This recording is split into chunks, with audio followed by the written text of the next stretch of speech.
O capítulo 261 do mangá de Jujutsu Kaisen foi terrível demais para os fãs do Gojo. Ele basicamente enterrou em 99% das chances para o Gojo retornar. Todavia, aqui nesse vídeo, vamos comentar sobre como cravamos tudo sobre o retorno do professor, mas com um grande porém. Yo, Geeks, aqui é o LP e vocês estão no canal do Geek Brasil. Fiquem ligados que esse vídeo contém spoilers do mangá de Jujutsu Kaisen. Sim, pessoal, vamos então aqui comentar sobre esse processo de que Gege Akutami nos apontou, nos direcionou, como nós acertamos várias teorias sobre o retorno de Satoru Gojo, mas ao mesmo tempo fomos ludibriados, fomos driblados por esse gato maldito. E também vamos comentar um pouquinho sobre corpos também como contextos de ferramentas amaldiçoadas. Vamos falar sobre isso logo após você deixar o seu like, se inscrever aqui no canal, compartilhar esse vídeo com seus amigos. É muito importante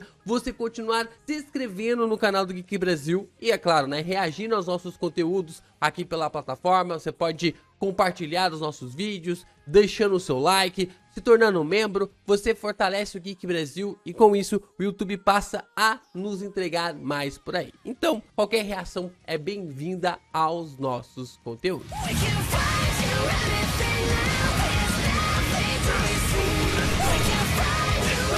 O capítulo 236, de uma forma muito repentina, trouxe para nós um Gojo completamente derrotado, dizimado por Ryomen Sukuna. O personagem que estava totalmente derrotado teve uma virada absurda do 235 para o 236. Vimos até mesmo no capítulo 235 que o Gojo tinha sido consagrado como o grande vencedor do duelo. O Kusakabe até mesmo gorou a vitória do professor no final do capítulo 235, quando ele mesmo havia dito que Satoru Gojo era o grande vencedor do duelo, já que o Sukuna não conseguiria mais emitir energia reversa, não poderia ter mais outros tipos de poderes, então o Kusakabe foi lá e falou que o Gojo seria o vitorioso. Tudo isso para vermos no próximo capítulo o professor sendo derrotado, o que acabou chocando boa parte dos fãs. Então, as teorias sobre o retorno do professor começaram a explodir pela internet. Vários pontos, referências, até mesmo algumas ligações que foram trazidas pelo próprio autor para a história de Jujutsu Kaisen para que o professor pudesse retornar para o combate, para a vida. Não sabemos, mas o conceito é que esses pontos foram colocados para nós desde sempre no mangá. Aqui no canal e outros canais nós podemos observar essa abordagem do retorno do professor. Várias teorias foram abordadas, foram colocadas, foram indagadas sobre o personagem retornar para o duelo com o Sukuna. Uma mais maluca que a outra? Sim, a gente pode observar várias teorias malucas sobre o retorno do personagem, porém a ideia das teorias são essas mesmas. A gente tá aqui para se divertir. Acima de acertar qualquer tipo de teoria, estamos aqui para entreter, dar risada, conversar, levantar um debate sobre a história, porque se a história ela é divertida e ela é interessante de se acompanhar, estamos aqui para conversar sobre ela. Como eu disse na live de ontem, que eu tava aqui discutindo sobre o capítulo 261, eu prefiro errar as teorias do que acompanhar uma história tremendamente previsível. É muito interessante você conseguir acertar uma teoria, conseguir prever o caminho que o autor está tomando. E aqui a gente tá colocando até mesmo teorias, a gente traz aqui para o canal até mesmo teorias que parecem impossíveis de serem realizadas, mas que tem ali um contexto, uma situação que pode funcionar para a trama. E até mesmo o retorno de Satoru Gojo, que tinha sido incrementado para nós durante toda a história, tinha um puta sentido para aprofundar ainda mais o personagem. Mas assim que o Gojo caiu no chão completamente derrotado, já começaram as incríveis teorias ou as teorias mais malucas para o personagem retornar. E nós já começamos a falar ali, prestando atenção sobre como o Will poderia ter tirado o corpo do professor do campo de batalha. E isso foi confirmado mais para frente pelo próprio Rei das Maldições, quando ele diz que o Will havia sumido com os corpos do Higuruma, do Yuta e também do Gojo das batalhas que havia acontecido no campo de Shinjuku. E é muito interessante a gente começar a observar porque simplesmente o corpo do Gojo desapareceu do campo de batalha entre o capítulo 236 e os próximos capítulos que vieram, tanto o 237 quanto também o 238, quando começou a luta do Sukuna contra o Kashimo. Então, alguma coisa teria que ter acontecido para que o corpo do Gojo pudesse desaparecer. Isso era o propósito do Will. Aqui era a primeira teoria cravada sobre o retorno do professor, sobre o retorno que ele poderia ter mesmo, já que com o corpo teríamos algumas pistas e algumas ideias de que o personagem poderia retornar. Nós também falamos várias vezes sobre a capacidade de cura da Shoko, e que ela, ao lado apenas do Yuta e do Sukuna, são os únicos que conseguem emitir energia reversa para curar outros feiticeiros. E que isso já era suficiente para trazer o professor de volta à vida. Isso porque no capítulo 235, Gege também nos revela que o Gojo havia recuperado sua saída de energia reversa. No final do capítulo 235, por mais que a tradução oficial acabou ocultando esse dado, nós temos nas demais traduções, tanto na versão em inglês quanto também em espanhol, de que o Gojo havia recuperado a sua emissão de energia reversa. Se você traduzir do japonês, você vai perceber que o termo de técnica de energia reversa do Gojo havia se recuperado no final do capítulo 235. Então, ele foi transpassado pela técnica, pelo corte que rompe o mundo do Sukuna, através de ter uma energia reversa no seu corpo, em seu estado restaurado. Então, a função da Shoko era apenas grudar as partes do corpo do Gojo, e assim ele poderia simplesmente se curar e restaurar o seu corpo para voltar para a luta, assim como o Yuta foi lá e fez, né? Não é o que a Shoko pede para o Yuta fazer? Quando você entrar com consciência no corpo do Gojo, você deve entrar com a sua emissão de energia reversa no máximo para gerar essa cura no corpo. Então a Shoko provavelmente grudou as partes e o Yuta só fez o processo de fazer a restauração interna, porque provavelmente essa parte seja o jeito mais delicado de fazer a restauração. Então aqui nós temos a segunda teoria cravada de que a Shoko era tremendamente crucial para trazer o Gojo de volta. Outro personagem que era tremendamente crucial, e eu vi que tinha muita gente dizendo que não faria nada de diferença, não teria ali um acréscimo nenhum, foi o Arata. Muita gente disse que ele seria inútil na recuperação do corpo do Gojo, e o que eu li sobre isso nos comentários, meus amigos, não está escrito. As habilidades do Arata nunca foram para curar, mas sim para impedir que os ferimentos evoluíssem, que os ferimentos avançassem. Se o Arata não impedisse a hemorragia no corpo, assim que o Yuta entrasse no corpo do Gojo, ele teria um colapso e morreria por falta de sangue no corpo.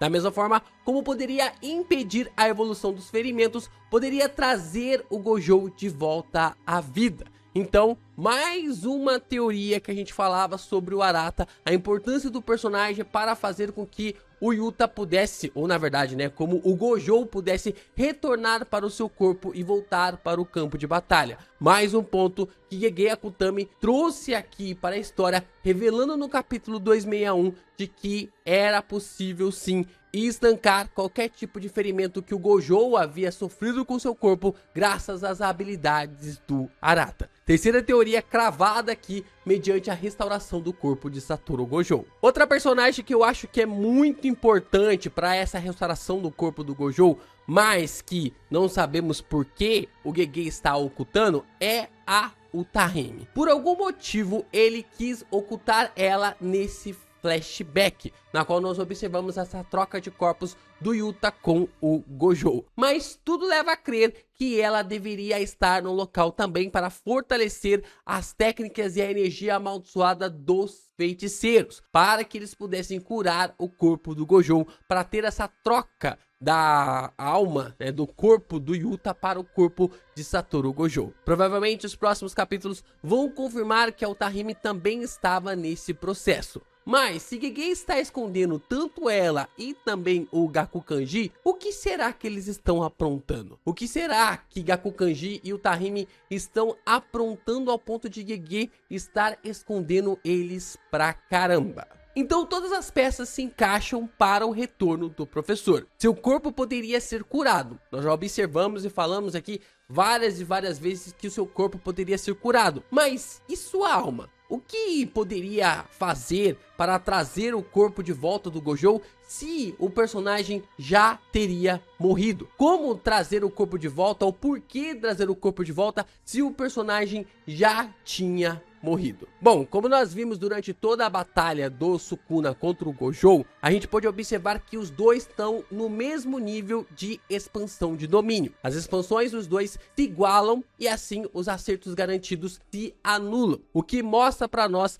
que os dois tinham o mesmo grau de controle sobre seus domínios inatos. É muito importante a gente observar que a expansão de domínio é simplesmente a expansão do seu domínio inato, daquilo que está dentro da sua alma, e você cria uma barreira mediante a essa situação. E a gente pode acreditar que assim como o Sukuna levou a sua alma e a do Itadori para o seu domínio inato, o Gojo também poderia ficar bem dentro do seu domínio inato até o seu corpo ser restaurado. Olha só, o Sukuna simplesmente arrancou o coração do Itadori e levou o personagem a falecer. Mas o Sukuna trouxe os dois personagens porque acabou permanecendo ali no domínio inato. Então o Gojo também poderia permanecer no domínio inato para conseguir voltar à vida. Afinal, o Itadori morreu e mesmo assim voltou a viver por causa do domínio inato do Sukuna. Gojo poderia fazer a mesma coisa. Como os dois têm o mesmo nível de expansão de domínio,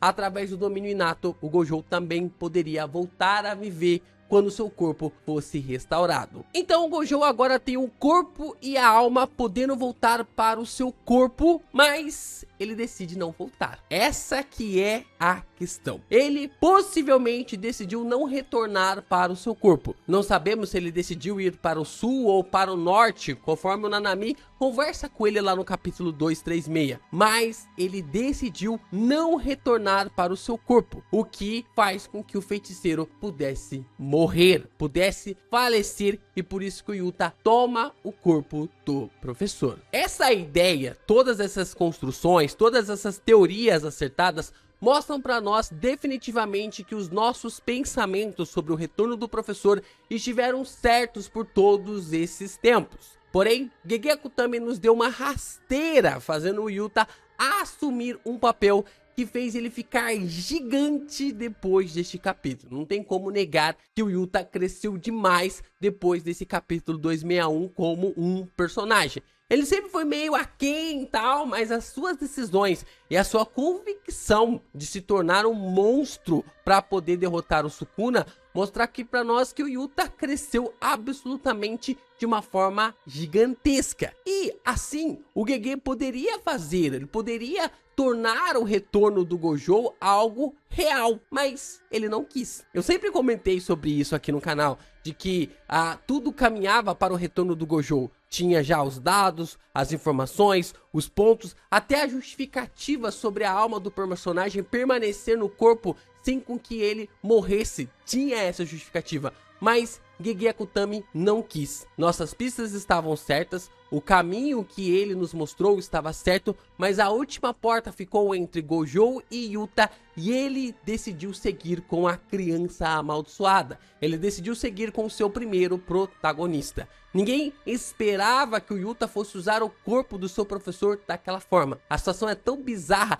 que até mesmo o rei das maldições achou que o Yuta não fosse capaz de tomar tal atitude macabra. para vocês verem o quanto Yuta transcendeu no capítulo 261. Mas Gege Akutami foi por um caminho que ninguém esperava. Ele transformou o corpo do Gojo em uma ferramenta amaldiçoada. Nunca foi pelo que o Gojo é, mas sim pelo que o seu poder representa. Isso não traz um vazio para o personagem, um vazio imensurável, o que reflete claramente no questionamento do Getou, se ele era Satoru Gojo por ser forte ou se ele era forte por ser Satoru Gojo. Sua alma não representava nada, seu ser não representava nada, sua visão de mundo não importava em nada. Apenas os seus poderes tinham alguma espécie de serventia. Dói você ver um personagem de uma forma tão incrível ser jogado pra nada. Com muitas aspas, é claro, no sentido de que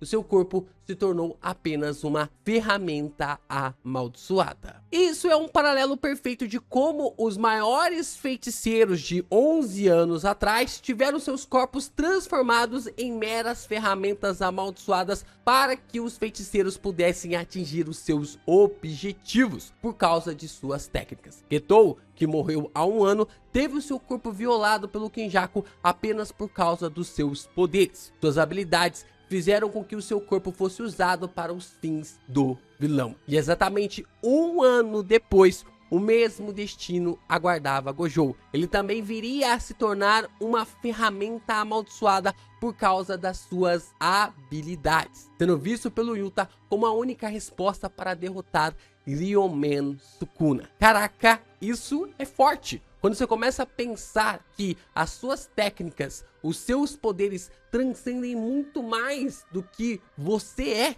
do que a sua própria essência, mostra que você pode ser considerado como um nada. Você pode ser considerado como quase um absolutamente nada mediante ao grande caos que esse universo de Jujutsu Kaisen é. Todas as possibilidades sempre estiveram aí, mas Gege decidiu seguir por outro caminho. Um caminho totalmente inesperado, mas ao mesmo tempo curioso. Ao mesmo tempo muito curioso. Vamos ver o que, a partir de agora, a partir disso tudo, o que Gege Akutami vai nos aprontar com essa reta dessa batalha de Jujutsu Kaisen. Será a reta final? Será outro tipo de reta? Só vamos saber nos próximos capítulos.